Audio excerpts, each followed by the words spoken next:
Elle était dans nos quartiers. Le vieillard sur la rive.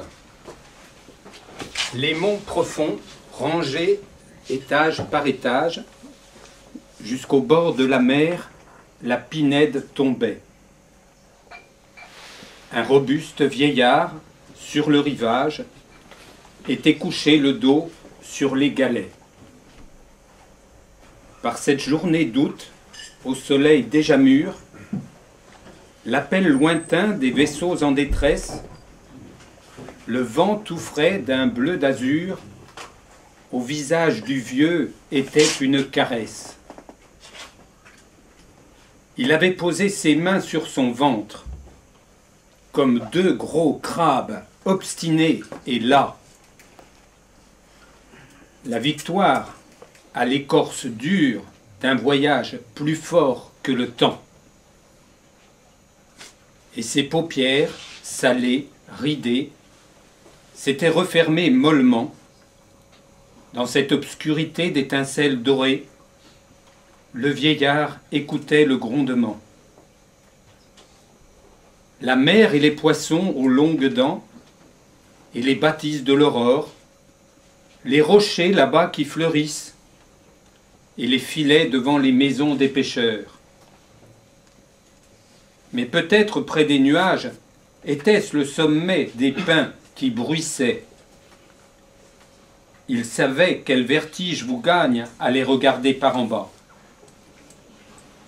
Les monts profonds, rangés étage par étage, jusqu'au bord de la mer, la pinède tombait. Un robuste vieillard sur le rivage était couché le dos sur les galets. Pardon. Une petite surprise pour... Kıyıdaki ihtiyar. Derin dağlar kat kat okşuyordu ihtiyarın yüzünü. Ve karnının üstündeydi elleri. İki yengeç, iri, inatçı, yorgun, zamandan kuvvetli bir yolculuğun sert kabuklu, merhametsiz zaferi ve göz kapakları tuzlu, kırışık, kapatıvermişlerdi yumuşacık. Bu karanlıkta altın pırıltılar dinliyordu uğultuyu ihtiyar. Denizi uzun dişli balıkları ve tan yerlerinin alevlerini, dipte çiçek açan kayalıkların ağları ve balıkçı evlerini. Ama belki de bulutlara yakın çamların tepesiydi uğuldayan, biliyordu başı döner adamın onlara aşağıdan baktığı zaman. Derin katlar, dağlar kat kat sıralanmıştı. Çamlar... Je peux en lire encore un très court. Bien sûr. Ce sera le dernier pour ma part. C'était une belle surprise, non? Oui, oui, c'est très... J'ai l'impression de comprendre le turc. On ira... Personne ne va le lire après moi. On ira sur la lune. Non? Je peux le dire celui-là. On ira sur la lune. On ira sur la lune et plus loin encore. Plus loin encore. Là où même les télescopes sont aveugles. Mais quand sur notre terre, nul n'aura-t-il plus faim? Nul n'aura-t-il peur d'un autre? Nul ne commandera-t-il autrui? Nul n'avilira-t-il personne? Nul ne volera-t-il l'espoir de personne?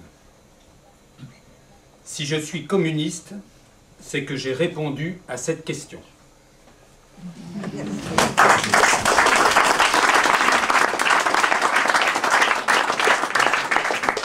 Nous avons encore deux poèmes de Nazım Hikmet. Bu dağlar ne dağları, bizim dağlara benziyor. Bıçak gibi boğazları, parça parça karları. Bu dağlar ne dağları, bizim dağlara benziyor. Adamı da eli ayağı gözü kaşı var ama bisikletli. Bizimkiler bisikletsiz, bitli. Bu adamlar Dino, ellerinde ışık parçaları. Bu karanlıkta Dino. Offrons le globe aux enfants.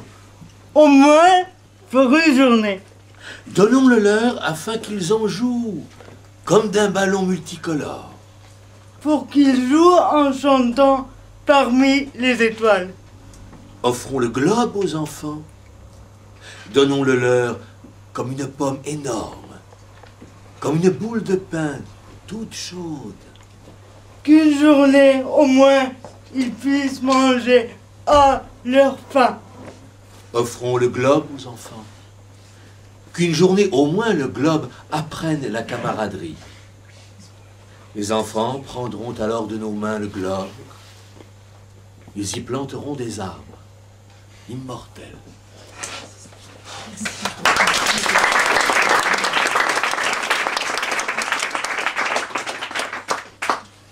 La parole est à toi. Lettre à ma femme. Ma chérie, dans ta dernière lettre, ma tête me fait mal, mon cœur ahuri, dis-tu. S'ils te pendent, si je te perds, dis-tu, je ne pourrai plus vivre.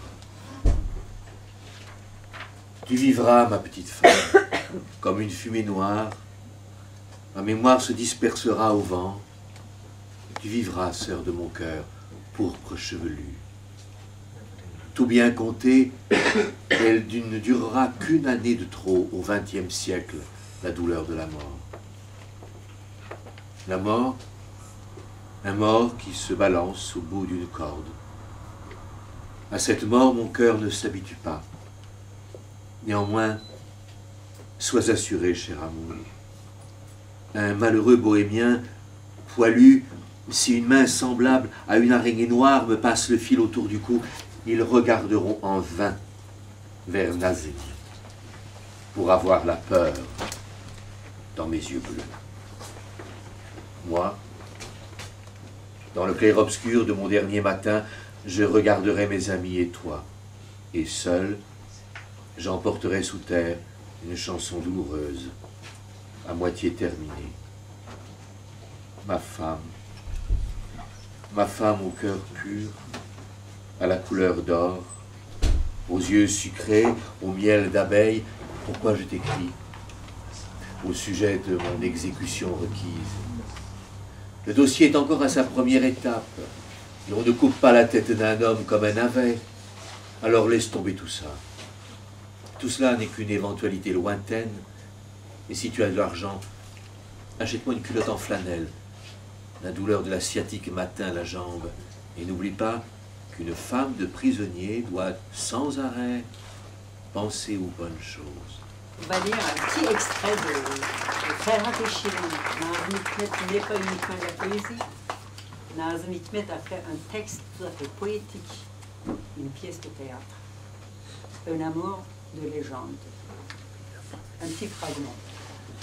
Juste afin que vous puissiez entendre cette scène, la contextualiser un tout petit peu. Donc c'est la dernière scène de la pièce de Nazım Hikmet, Ferhat et Shirin, dont la traduction a été réalisée par Serpil Adeline et Sevgi Türker-Terlemez.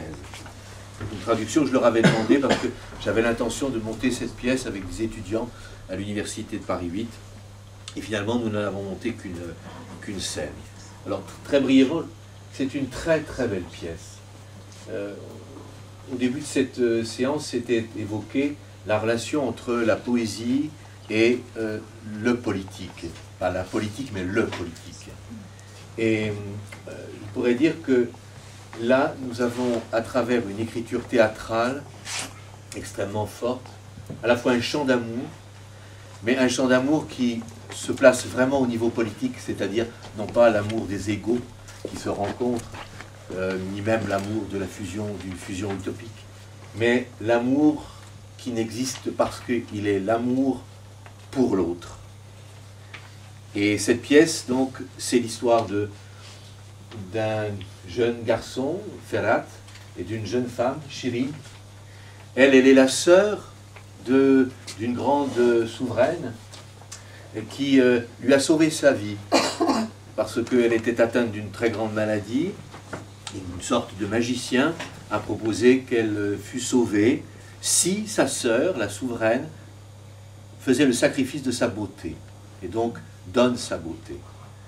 Et sous l'effet de la magie, la souveraine va recouvrer un corps de femme très âgée, et tandis que la sœur malade va pratiquement ressusciter.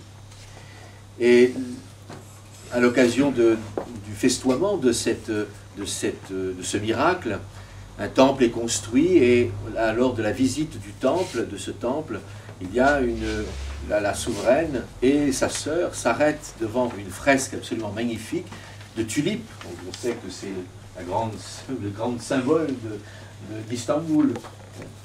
Et s'arrêtent devant cette fresque et sont en admiration. Elles demandent, mais qui est l'auteur de cette fresque?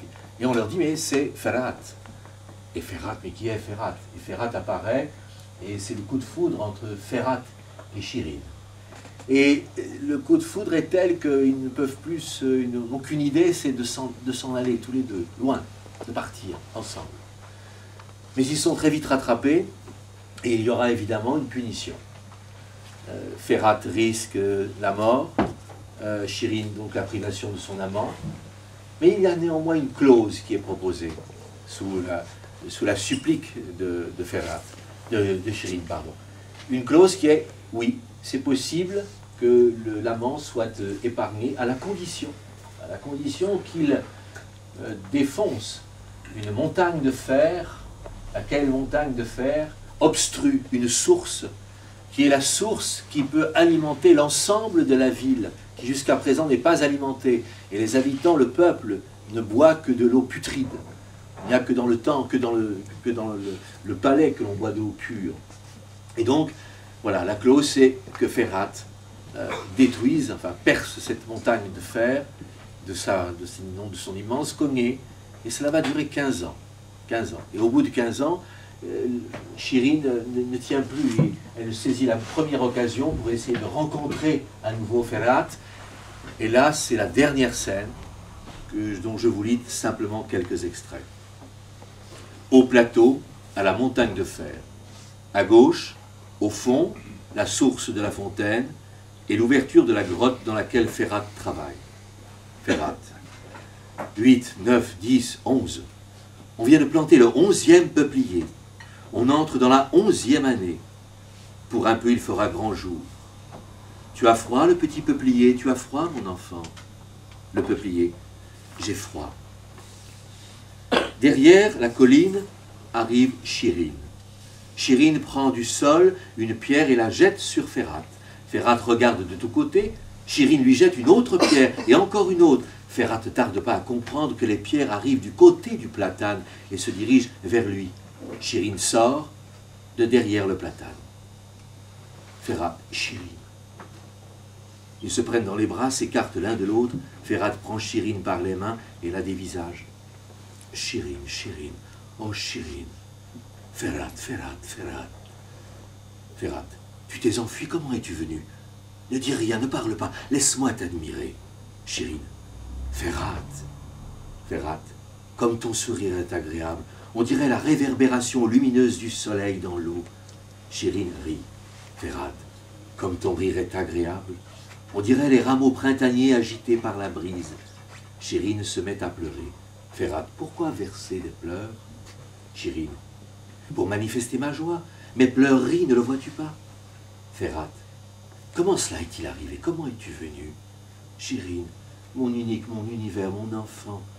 Cela s'est passé comment? Comment es-tu venu? Comment t'es-tu enfui? Sont-ils à ta poursuite? Shirin, je ne me suis pas enfui, je suis escorté par mes gardes. Ils m'attendent derrière cette colline. Ferhat, ta sœur aînée serait-elle là aussi? Shirin, Dieu merci, elle est en vie et c'est elle qui m'a fait venir. Ferhat, c'est mes Banu qui t'a fait venir à moi pour toujours? Shirin, je suis à toi pour toujours. Ferhat, tu es à moi pour toujours. Il la prend dans ses bras. Désormais, je te sentirai toujours ainsi. Je te sentirai toujours ainsi sur mon cœur, si près, si joyeuse, si vivante, si mienne.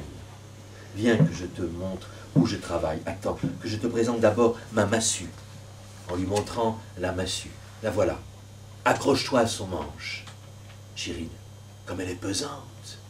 Combien tes biceps sont devenus impressionnants, mais oui, c'est maintenant que je comprends pourquoi j'ai cru mon squelette se briser en morceaux quand tu m'as prise dans tes bras. Ton visage est devenu livide, mais cette lividité te va. C'est étrange, quand je pense que tout est tout seul, en pleine montagne. Ferhat, quelle est la nouvelle clause que ton aîné t'a avancée? Chirine, va voir Ferhat, m'a-t-elle dit. S'il rentre de montagne de fer immédiatement avec toi, s'il ne s'occupe plus de faire couler l'eau à la ville, eh bien je consens à votre mariage. Mais s'il n'accepte pas cette nouvelle clause, l'ancienne est toujours valable. Ferhat. Donc alors celle-ci, la nouvelle clause de Mémé Banu. Chirine. On ne peut pas même la nommer clause, n'est-ce pas? Quelle étrange clause, n'est-ce pas? Sa voix que je n'ai jamais entendue depuis des années semblait dissimuler certaines choses. Je dirais la méchanceté, mais je n'ose pas. Le stratagème, cela ne lui va pas. Et si je disais la rancœur? Vas-y, en route, Ferhat. Je ne veux pas passer une minute de plus ici. Ferhat, tu ne te plais pas ici? Chirine, ici, c'est l'endroit de 10 ans de séparation. Notre jardin, notre pavillon, notre jardin dont les fleurs ressemblent à des festons est plus beau. Ferhat, Chirine, Chirine, pourquoi as-tu prononcé mon prénom si étrangement? Ferhat, pour que l'eau parvienne à la ville, j'ai enjambé les rochers pendant 10 ans. L'eau parviendra à la ville au lieu du pu. Chirine, l'eau coulera par les fontaines, l'eau luisante comme tes yeux, belle comme tes mains, fort comme ton soupir, coulera l'eau par les fontaines des marbres. Chirine, mais qu'est-ce que tu racontes? Ferhat, les citadins ne vont pas crever de la maladie, ne vont pas se réunir sur des places, pleurer leur désespoir. Chirine, Ferhat, ne viens-tu pas, ne m'aimes-tu plus? Ferhat, je ne t'ai jamais aimé autant.